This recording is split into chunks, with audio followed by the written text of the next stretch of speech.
Okay, so this is the second time that we meet in the subject of estimation and costing. Last time we have looked at what quantity surveying involves. Now we have looked at the theoretical aspect of quantity surveying. From today onwards, for the next 4 modules, we would be looking at application of what we have learned in the first module. And I'm going to take you through two kinds of buildings that we come across. The first one, which is load bearing type, and then later on through a frame structure or an RCC building. What we will learn today is how to find quantities of various items of construction in a load bearing structure up to plinth, not more. Since it is the first time that you are going to do this, we are going to restrict ourselves to the quantities of various items of construction up to plinth in a load bearing structure. And later on, we will go to the superstructure, and then we will go on to looking at RCC frame structure, and then we will go and look at services. All right, this is what we are going to do in the next 3-4 modules.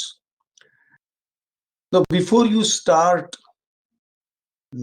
finding out quantities for any kind of building, you need to have two things with you. Number one, you need to have drawings, working drawings which are clearly dimensioned, and they have to be both plans as well as sections. And then we need to have a measurement sheet with us. Last time we have seen what is a measurement sheet, but we'll just brush up on what we learned last time.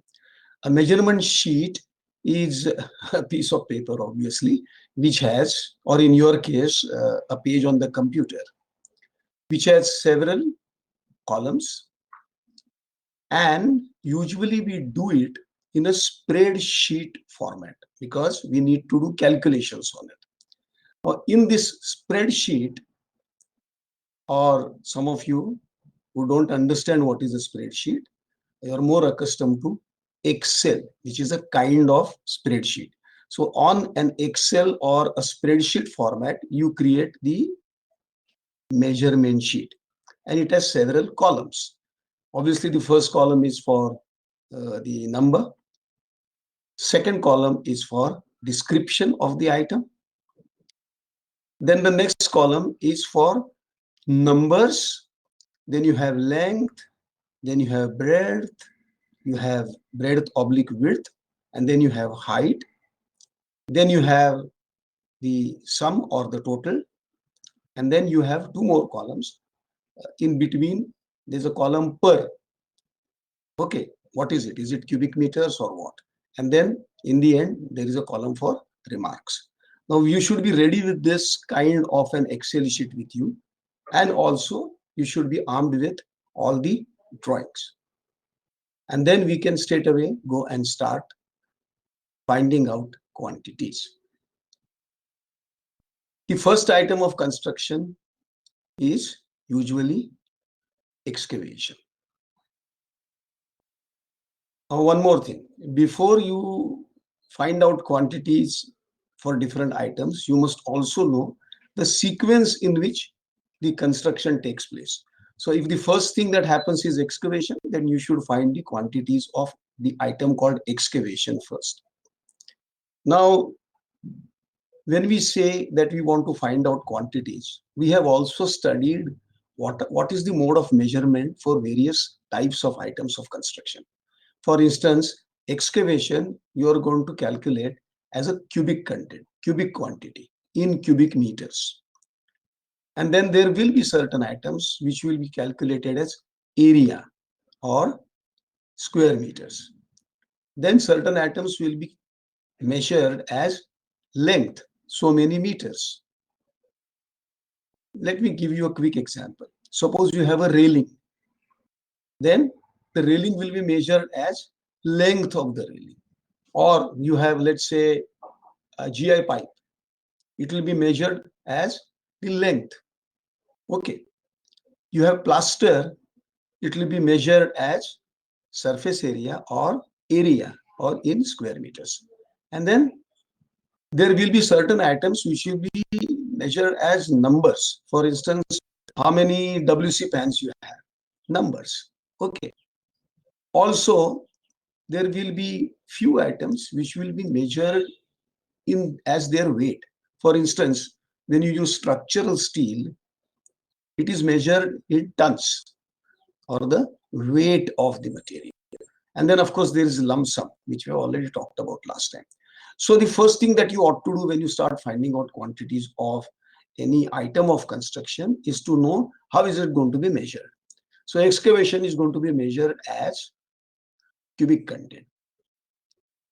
The rest is because all that you need to do is find out length, width, and height, and multiply all that, and you get the quantity.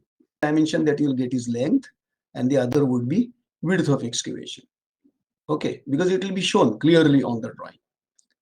And the third dimension, which is the height, you can find out from the section, because the section will tell you how much do you have to excavate. So you have the three dimensions here. Now the width and the height are easy to find because they are uniform most of the times. It is the length of every item that requires a little bit of skill to understand how to measure. Because you know that these lengths are going to be continuous. There will be lengths in the x direction and lengths in the y direction.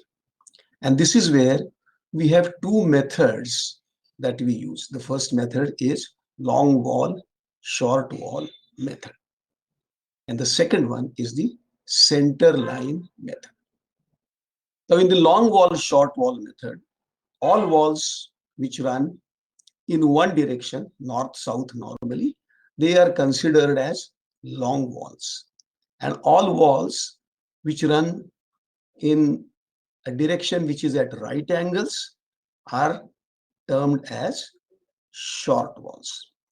So when you calculate the length of the long wall, you calculate the entire length. For instance, let's say that you have a center to center dimension given for the long wall, and that is, let's say, 4 meters.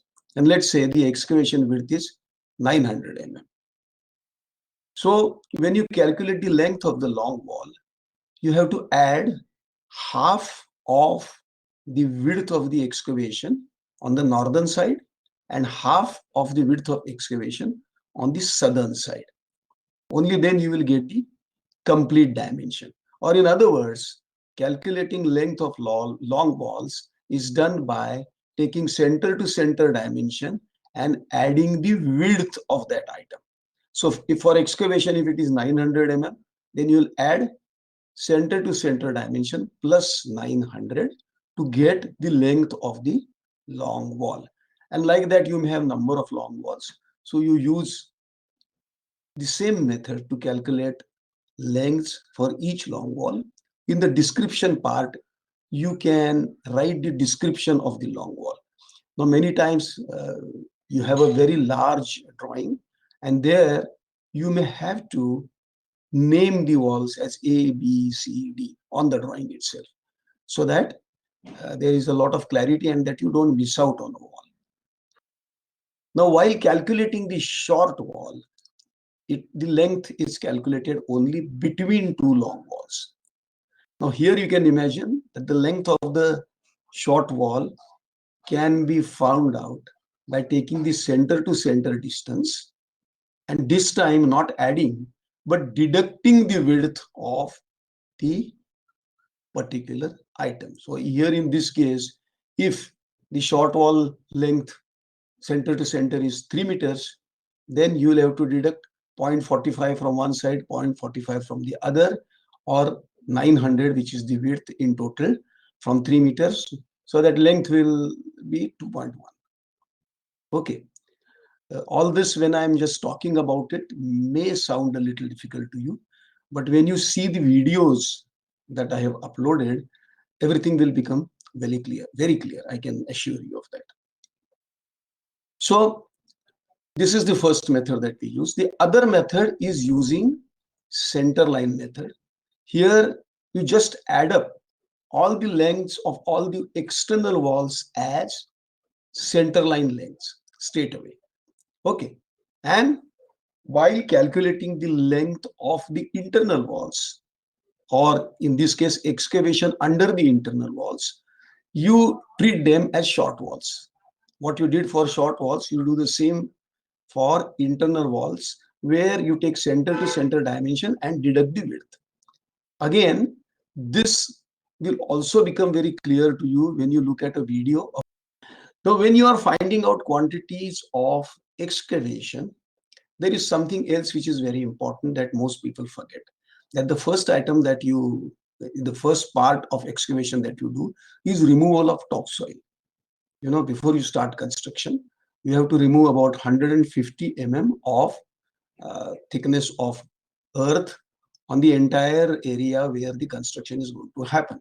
So usually what you do is you take the out dimensions of the building, add about 2 meters, 1 meter on either side to both dimensions. And accordingly, first item is calculated as removal of topsoil. The dimensions, as I just talked about, multiplied by 0.15 or 150 mm. And then you do the excavation quantities. Next item is PCC in foundation, below the foundation. Now this also you know is 150 mm thick. Mode of measurement for PCC below foundations is 150 mm, but calculated as cubic content. So whatever is the area that you see in plan, again, it has to be calculated using the long wall, short wall method. In fact, you can do a copy paste also. And then in case of excavation, let's say if the height of excavation is 1,000 mm or 1 meter, and in this case it is 150. So what you can do is you can simply copy paste the whole thing, but instead of the height as 1,000, you can put the height as 150, and you will still get the same quantity. All right. So uh, there are certain advantages of using a spreadsheet. Here you're allowed to do copy paste. In fact, uh, I will not shout at you if you use copy paste here. All right. So you calculate the next quantity, which is PCC below foundation. Now the next part is calculating the quantity of brickwork. And you know that in foundation for load bearing structures, the brickwork is in stepped profile. So what you have to do is first find out the quantity of the lowermost part of brickwork or masonry, which is of a certain width. Now let's say, for the sake of simplicity, that the lowermost brickwork is, let's say, 400 mm. So first you calculate the quantity for all the brickwork which is 400 mm thick. This is also calculated as a cubic content. So you again use the long wall, short wall method to get the lengths of brickwork in foundation, which is 400 mm thick. Now remember, when we were calculating length of long wall for excavations, we were adding the width to the center line. And the width there we said is 900. So we found out the center line dimension and added 900. Now when you are finding out the length of brickwork, which is 400 mm thick in foundation, you will again take the center line dimension and add 400, not 900. 900 was for excavation and PCC. Here, if the brickwork is 400 mm thick, you will add 400 mm. And then while finding out short walls or measurements for short walls, lengths for short walls, you will deduct 400 from the center to center dimension. Then the next, let's say the next step in the brickwork is, let's say, 300 mm. Then Once again, you will use the same method. You will take long wall lengths by adding 300 to center dimension, short wall lengths by deducting 300 from center to center dimension, and height you will the section. Section will give you those heights. So like that, whatever are the steps and whatever are the thicknesses which go on reducing as you go up, you have to calculate the quantity of brickwork or masonry. It could be UCR masonry also. All right. Having done this, there's a question of backfilling. There's a question of filling back the soil in the different pockets left after you did your excavation. This quantity is not calculated simply because when you calculate the rate for excavation, we also include the cost of refilling or filling back or backfill as it is called into that rate itself. So you do not find out separately the quantity of backfill. All right. Now you have constructed the walls. What is the next item? That item is murum filling. Again, the section will tell you up to what height the murum filling has to be done. And here, what one cannot forget, that the section does not show the 150 of topsoil that you have removed. So if the section is showing, let's say 400 of fill, the height will not be 400, but 400 plus the 150 which you have removed. Again, this will become evident when you look at the video. Now, how do you calculate the area which is to be multiplied by the height given in this section for murum filling? And this is easily done by looking at the drawing. All that area which is encompassed or enclosed between the walls that you have built is the area which is to be filled. So most of the times it will be equal to the area left in between by the brickwork or blockwork that you do at the topmost layer of the foundation. Easy to find. Okay. Also, when you calculate brickwork at the topmost layer, when you take the height, again you have to remember that there will be a DPC or damp proof course running all around the wall. Okay. So while calculating the height of brickwork, you have to deduct the thickness of DPC or height of DPC from that. This is again another area where a lot of people tend to make mistakes. All right. Now coming back to murum filling, after murum filling, the next thing that you do is dry rubble packing or DPC. Now here, the mode of measurement for dry rubble packing or DRP or soling is not a cubic content, but a area, or it is calculated as square meters. So here in your measurement sheet, you will only use what you see in plan. Okay, height or depth is left blank because you have to calculate area. You don't have to multiply the height or thickness, even though we know that DRP is normally about 230 thick, right? But rate is calculated per square meter, and mode of measurement for dry rubble packing is in square meters. So therefore, the area has to be calculated. And after that, there are two more atoms. One atom is the DPC, the damp proof course. Damp proof course can be either measured in volume or in length or as area. Here I have most of the times used it as a volume. So you can calculate it by taking all the lengths of the walls on top. Here also you can do a copy paste. You can simply copy paste the lengths that you have calculated for the top layer, the top part of the brickwork, and then multiply by 150 which is the thickness. Some people also calculate this as a length. So length would become much easier, but we calculate as a volume. And then there is the last item, which is PCC subfloor. Now this is different from what you do under the foundation. This is at the plinth height on top of your dry rubber packing or soli.